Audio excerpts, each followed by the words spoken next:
Welcome to our podcast, The Final. And today we have a guest actually. Do a thing with the market. Yeah, my name is Agnes Akuam. Yeah, Mr. Zinaki. Actually, the first time we met you, you were in a function there actually. Yeah. Na ilikuwa nakaa, okay, you're asking for a sweater, but niliogopa rejection. Actually, I had a sweater, but nikaogopa rejection, so nikanyamaza. But today, we have got the guest, and today we'll talk about feminism. Yeah, feminism. So, tukianza na what's your belief or what's your view on feminism? Okay, maybe let me say I'm a student, third year student taking Bachelor of Education at English and Literature, so majoring in literature, and feminism is one of my favorite topics. For us in literature, we do it as a theory. So feminism for me is a movement that was started way back in America when women were kind of marginalized, if I can use that word, where they didn't have rights like for voting and such. So it began there as a movement that was, campaigning for inclusivity of women so that women can have their say. And by definition, feminism is just campaign for equity. And when I say equity, I mean both genders, that is men and women. And do you think that vile umedefine feminism, to me naona it's kind of different because when I see feminism in vile umesema it's an American way, but we've got African way, the way they view feminism. Now ukianza na African feminism is fighting against men. This is misandria, something like that, fighting against men. Yeah. Now you'll get that the same women who are fighting against men are the ones who are fighting against their fellow women who are supporting the men. So unajua feminism, mi nikiangalia feminism naiona kwa something like it's fighting against men. Yeah, though umesema it's a movement that was removing the women from that, walikuwa wameshikwa, walikuwa hawako wanaonekana, they were not valued. Yeah. But unajua feminism now, they are saying that they are fighting for their rights. Now do you think, okay, you have talked about equality, gender equality, Yeah. equity, yeah. But do you think that, okay, ukienda hapa nje Mhm. and uangalie, okay, you get two street kids, one is a boy and the other one is a girl. What action can a feminist take? Of course, most of them would take the girls because the girls seem more vulnerable. Mhm. But I want to say that the kind of feminism that you're trying to explain here is what we call radical feminism. And in that, we also have I don't know if I can say that, we have women who are bitter about men and maybe things that happen to them, past experiences and stuff. And so for them, it's actually fighting against women. But that is not what feminism is about. Feminism is about coming and helping whichever gender is seemingly below the other. That is why in Africa, in Kenya, for example, we would fight for women because we still haven't achieved the 50-50, gender. We're still acting at that, to that gender role. So why are we not at 50-50? I mean, what you can do, I can also do. You understand? So that is what you're saying. If I go and find a kid, three children, I'll go for the girls. And that is because in Kenya here, in our society here, the girl is still to be the one who is more vulnerable than the boy. But do you think that feminism yenye umesema inasaidia juu? Me, when I sat down reading some books about feminism and their movement, actually this is it called intersectional. That's wanaingiza the trans people into the feminism. Yeah. But ukiangalia, then I told you, they are just we are Africans and we told our things are as Africans. Yeah. But I think that if feminism, it's not an African thing. Unajua, okay, vile umesema ukipata tu street kids, actually they will take the female. Unajua they are fighting for their rights, their equal rights. Now when tukirudi home, if you have your dad and your mom, whom do you think should have more rights than the other? Well, that's a tough one. I think they just need to have, okay, in an African setup, the father is the one who is supposed to be like the head of the family, being the head. You're supposed to like make decisions, but at the same time you're supposed to include the mother. I mean, I think that's all about this thing. It's about inclusivity. It's about the voice being heard. It's about you being represented there. So I don't want to like cut it for us the way we think it as Africans, but yes, maybe it's time that men can now stand up and fight for a child. It's not like the same way that females stood up and realized that it's only men who are ruling the world, and now they wanted to stand up and fight for themselves. I think it's also time that men now can speak for men, for the boy child, because what we are raising, and I'm sorry if I'm getting out of the topic, is we are raising feminized men, men who don't know what to do, and it's because they lack role models. They lack father figures who they can emulate, because when women are taking the lead, and honestly, I am a bit happy about that. But again, as a student leader in the Songo University, as a person who's looking forward to become a leader in the country, I would really look forward to a society where the boy child is getting the privileges that the girl child is also getting, where the girl child is represented and the boy child is represented. Isiwe inakaa ni kama kijana sasa amewekwa chini na msichana ndiye anapatiwa kipaumbele. Other than the police, that who should have more rights, actually inafaa ikuwe baba, si ndio? Because you see, unajua responsibilities inakuja na rights. Unajua women don't want that responsibility. Yani hawataki kuwa responsible for the things which they do. So how can you give right to somebody who anakwepa hizo responsibilities? Kwanza saa hizi, if you look the daddy things, the daddy the things utapata after kama umedivorce ama unaacha huyo mke ako na mtoto, it's almost 50+% ya salary yako inakatwa, inapelekewa mama na mtoto. You unabaki na business. Business una feed your parents, your siblings and the other family. Unaona, that gives you another description ya what the feminists believe. Unajua the feminists wako under the umbrella equality, but ukifungua the umbrella it's all about mwanamke ni kipaumbele. Mwanamke kwanza. I read something ilikuwa inasema women superiority. It was all about the women superiority. Na vile umesema about men should come out, which method unaona the feminists have used tunaweza tumia kasi wanaume, so that you can understand, okay, if the feminists, they are the feminists, they use these methods are genuine. Hata si wanaume, if you want to come out, you can use the same method and come out. So which method unadhania? Okay, so first of all, si ngumu, yeah, but kwanza kabisa I would begin by saying that we first of all need to be informed, as a society. We really need to be informed. We really need to understand that kuna mtu anaweza kuwa anasema feminism ni mbaya, but in real sense si ati feminism ni mbaya. Ni kile yeye pengine alipata a wrong definition, ama alipata mtu ambaye alikuwa anaielezea but in a wrong way. You understand? Because vile mimi naelewa feminism, that is how I have read it in books and how my lecturers have taught me. Feminism si kitu mbaya. Feminism it's a movement that was formed to just bring equity. Equity is not a bad thing. Like you, for example, I don't think you'd want to marry a woman who is bringing nothing on the table. Tu anajileta mwenyewe. You understand? So when these women get educated, and that is one of the things that feminism was fighting for, when they get educated, you see, you have a plus. At least you have a mother who can even help your children do homework. You understand? At least you have someone who can go shop for groceries as you pay the rent and pay school fees for your children. So that is some of the things that feminism is fighting for.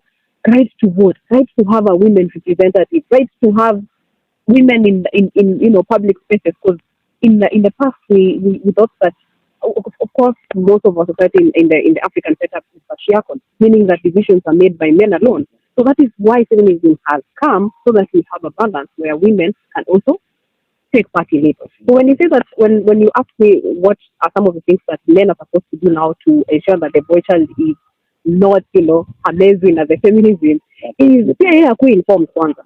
Pia akuwe informed. And that is why, and I think boys are in school, I think they are, and wanawake ndio wengi wanashinda. I know, but let me tell you, for example, here in Tomboya University, our population is almost in the ratio of 2:1. That is boy girl 2:1. So you see, so where are these girls going? And the girls, as much as we would want to say we are equal, we are not. We are not really equal. The challenges that the girls are going through are so much, so many. Nafanya unapitia shida. Unapitia ndio sikatai, but ebu wacha tu tuongelele hii moja ya pregnancy. You will get me pregnant, for example. Do you know I'll never be the same way again?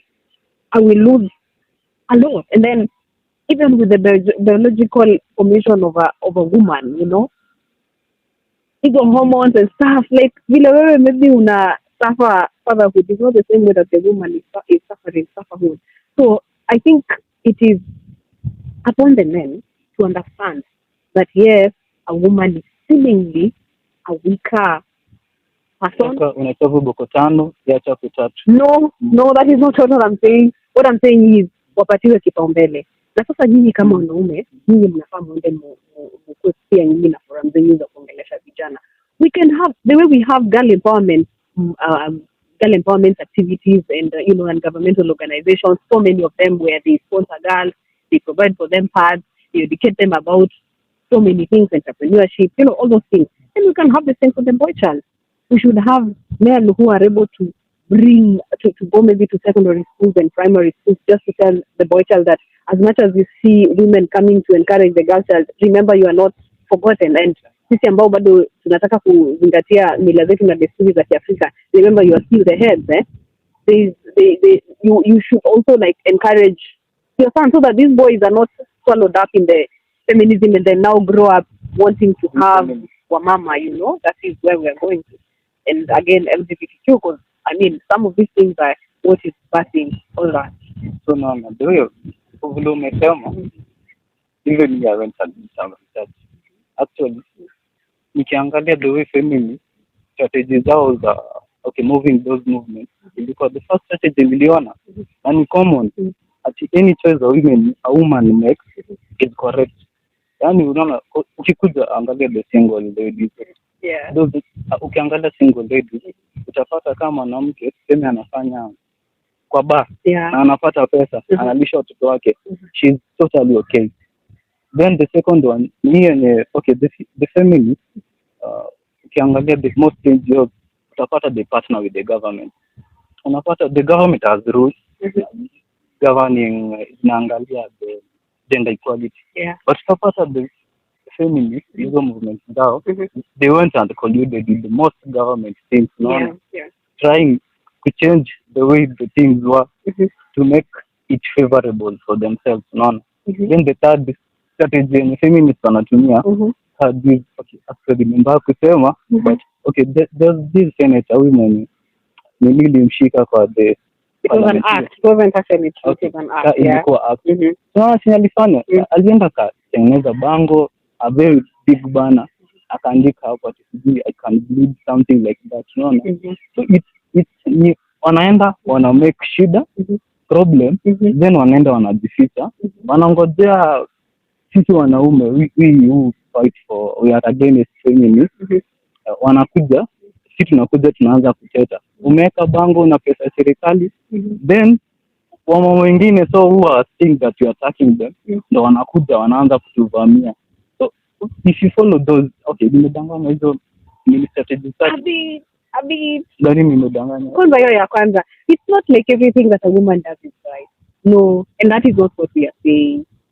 And I think if I'm talking to you and you're like anti-feminism so much, of course whatever I'm telling you is just hitting a wall, Okay, I'm not for gender equality. For gender equality. Yeah. And we should be agreeing that feminism is the one that encompasses both. If you want us to talk about the senator, I'm forgetting her name. The nominated senator. She is a nominated senator. She did that so that we can do away with the menstrualization stigma. Stigma. Yeah, I mean, it is still. Why was she ejected out of the Senate? It's really an create chaos inside the chaos. How does me getting this create chaos? She angetolewa pole, but you wanna bring group. Okay, that was her strategy. Maybe it was not the best, but that was her strategy to make the world know that it is a biological thing. It is so normal, and it should not be a thing that makes a girl maybe not access education or not get a job, or it should not be a thing that is disqualifying a girl. We still have companies that consider employing men simply because women need to go for their maternity leaves, and they have a lot of issues. There's not 4 or 5 days in the month when they are not in their best, abilities to maybe perform. So, I mean, some of those things are the things that we want to fight against, because I did not choose to be a woman. I did not choose to be a woman. The same way you did not choose to be born a man. So, wacha hiyo gender yetu isikwendo inafanya tusifanye kazi the same way. In America, for example, women are not paid the same way as men. And it is, and I mean, we have had the same qualification. For example, you have a PhD, I have a PhD. Why are we not getting the same earnings? You see, it is some of those things, the nitty-gritty. Sometimes the anti-feminists, as you're calling them, want to just wash away the main point. Wanataka tu kumaliza the main point. Like, for example, in the senator's case, it was about investigation. It was not about her. It was not about it was just about making it known that menstruation iko, kitu tutaishi nayo, na wababa wanafaa wajitolee kusaidia wasichana wao. Wanaume wanafaa wakuwe hapo kukubali that iko, na it's not a big deal. Like, unaweza enda ugetie baby yako pads na msaidie. I mean, kama membership, you can also wash for her. It's not a taboo. It's not a big deal. But the thing is, strategy alitumia job kwamba from your end, and unajua pia most of these things is a matter of 6 and 9. It's your perspective versus perspective. So kama kuna wale najua wanaona ilikuwa mzuri, kuna wale wanaona maybe ilikuwa too much. But for me, I think it was not a wrong thing. It's only that the way the Senate and the whole people interpreted it was not like so angalia vile umeexplain. Okay. Do you think will there be any time that there will be that gender equality? Well, it is a journey, and I think we are making good steps. And I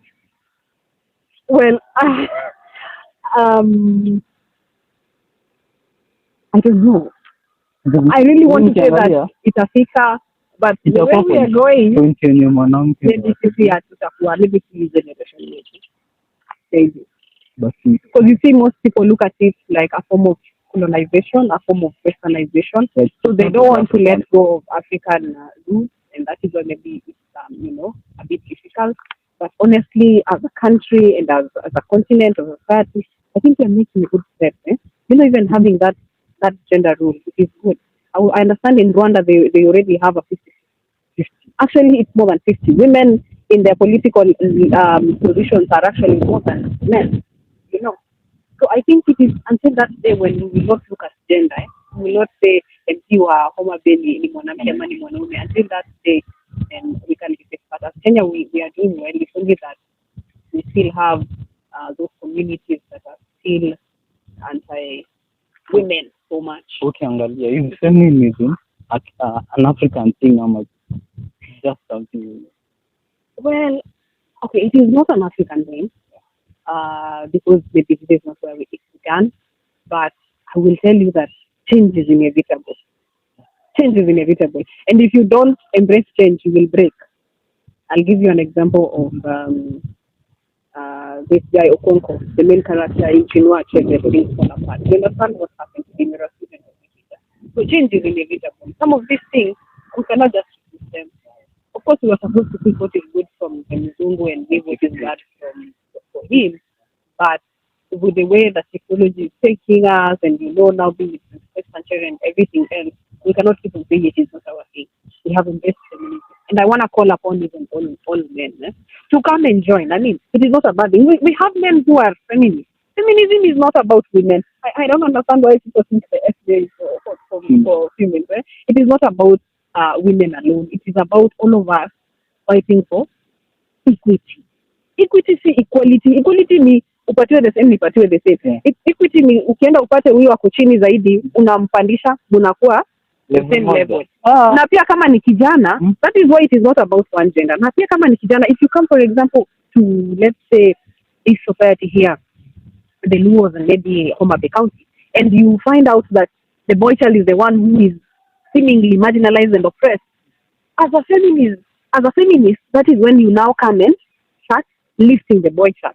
So it is not about the men, it is not about the girl child. Kama wewe unafeel msichana wa kike amepatiwa kipaumbele sana, then ni wakati wako kama feminist kuanza kutengeneza njia ama kutengeneza I don't know what to call them, ways in which now the boy child is supposed to like go to the forefront. Okay, me I believe that ilikuwa okay, kawi ni mfupi mimi ni mrefu, then tumesimama kwa wall, I can't see the other side. We are given the same ladder. If it's a four-step ladder, sio unapatiwa four step. That is equality. See, I think that is what should be feminism. No, that is equality. Ati kwa sababu mimi mfupi mimi ni mrefu, tunapatiwa sisi wote for. Kama unafika hapo hiyo height unaona na macho peke yake. Mimi kifua wangu nimepita the wall. I thought that But that is not right. No, that is not feminism. Feminism is about equity. It is not equality. It is equity. And by there also, I also didn't understand it until I came to university. That's what I'm saying. Information is very important. I thought it is just about giving them chances and everything. Because again, I'm also a person who would not vote in a woman who's not qualified. For example, when it comes to voting. Because it is not about just giving them a chance. It is about making them the best version of themselves and then giving them a chance. So hatutaki kupatiwa kipaumbele juu mnatuhurumia as men, si kwa sababu ya sympathy na si kwa sababu ati tunataka tu kufeel in the two gender rule. Hapana, ni kwa sababu pia wao wako capable, wako na uwezo wa ku perform, you know, some of those things. They are qualified and they can perform and they can deliver. That is what we should be given. Yeah. So today we're talking about understanding feminism. Na tukimalizia what's your unaona okay, umeshasema you are a feminist.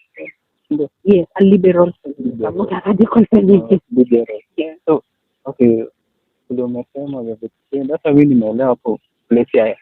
Unasema equity. Yeah. So kama mtu ako chini tunampull juu. Kama mwingine ako, but I don't believe on that. Actually, so what's your last word? My last word. Yeah. We should all be feminist. Yeah. Because it is not about one gender. It is not about being a woman or a man. It is about equity. It is about everybody being given equal opportunities to serve. And if one is feeling marginalized or oppressed, it's about us joining hands together and going that. Thank you.